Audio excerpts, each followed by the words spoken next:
Huh?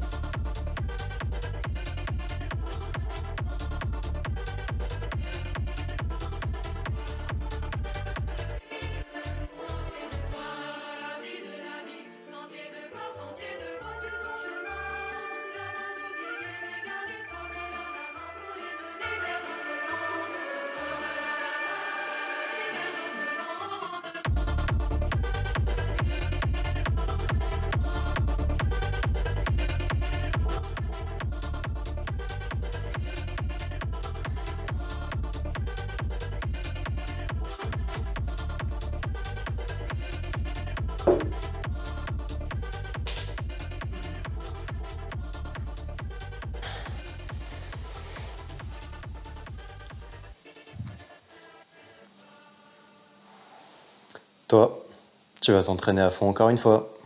Ouais, comme à chaque fois. Tu devrais éviter, tu sais. Tu risques de te blesser. Tu devrais faire de l'endurance fondamentale. C'est quoi ça? Installe-toi, je vais t'expliquer. Ok.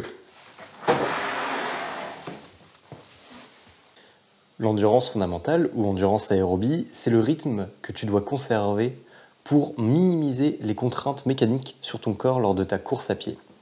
Ce sont des séances lentes que tu peux répéter de nombreuses fois et qui impliquent une fatigue minimale à ton organisme. Ajouter ces séances a de nombreux avantages. Ça permet de diminuer la contrainte physique, donc de pouvoir courir plus, d'augmenter donc ton endurance, de brûler des graisses également sur de longues sorties. Ça permet également de renforcer tes muscles, car ils ont un volume d'entraînement plus important et donc sont mieux entraînés. Ça permet également de réduire les blessures, car en ayant plus de volume mais une intensité plus faible, le corps peut donc générer des adaptations tissulaires plus efficacement. Concrètement, l'endurance fondamentale, c'est le fait de courir à une allure modérée sur une longue période. Pour cela, il va te falloir quelques informations. Tout d'abord, ta FC max ou fréquence cardiaque maximale. Pour cela, petit calcul tout simple, tu prends 220 moins ton âge égale ta FC max. Pour moi, c'est 197. Et pour faire de l'endurance fondamentale, il faut chercher à courir entre 60 et 75% de cette FC max. Donc pour moi, c'est une zone autour de 150, 155. Mais plutôt que tous ces calculs compliqués, un outil très sympathique à avoir, c'est une montre running, avec une application qui va monitorer ton rythme cardiaque, ta fréquence cardiaque, et donc de chercher à courir dans ce qu'ils appellent la zone 2. Parce qu'il y a la zone 1, échauffement, donc un rythme cardiaque au repos, et un rythme cardiaque actif en zone 2, qui est donc généralement 120 et 150. Ce qui correspond plutôt bien à de l'endurance fondamentale. Donc c'est plutôt pratique. C'est peut-être pour ça qu'on l'appelle entraînement en zone 2.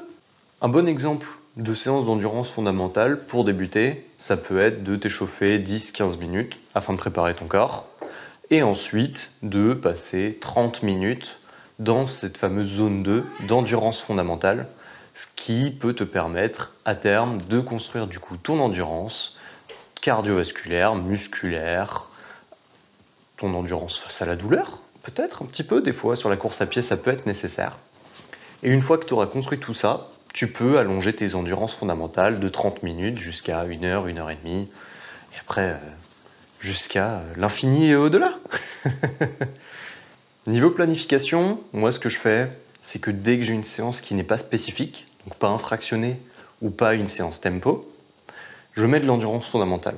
Ça me permet de rajouter du volume sans trop traumatiser mon corps dans mon programme. Ça me permet donc d'augmenter mon nombre de kilomètres, et donc ma progression, et donc mon adaptation tissulaire et musculaire, tout plein de bonnes choses.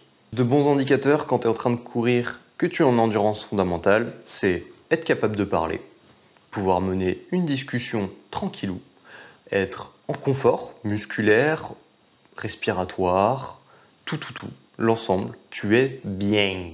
C'est ça le but de l'endurance fondamentale, c'est d'être bien pendant la séance. Tu finis ta séance, tu es plein d'énergie, tu n'as pas tapé dans le dur, tu es là, tu peux faire ta journée, pipou pipou. Ah, et petit dernier conseil, quand tes séances d'endurance fondamentale vont commencer à s'allonger, pense bien à t'hydrater et à ta nutrition, des petits gels, de machin, pour justement remettre de l'énergie dans le moteur pour que ça puisse durer plus longtemps. Et écoute bien ton corps. Fais attention à tes ressentis. Le but, justement, c'est de ne pas se blesser. Mais c'est super cool ce truc. Bon allez, je vais essayer.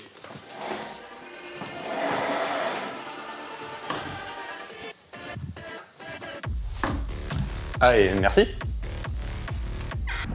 Eh ben t'avais raison, cette histoire d'endurance fondamentale c'est trop bien.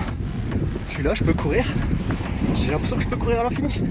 J'ai l'énergie, je suis là, je peux parler, je suis en détente, je me balade. Faut que je fasse ça tout le temps en fait. Je vais passer à 100 km semaine, c'est trop bien. Merci du conseil.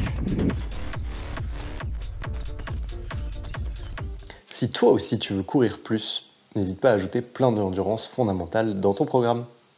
Et comme ça, tu deviendras une vraie machine de guerre. Mais avant de devenir une machine de guerre, n'hésite pas à lâcher un petit like, à t'abonner et à mettre un commentaire pour me dire ce que tu as pensé de cette vidéo. Allez, sur ce, n'oublie pas, la course à pied, c'est la vie.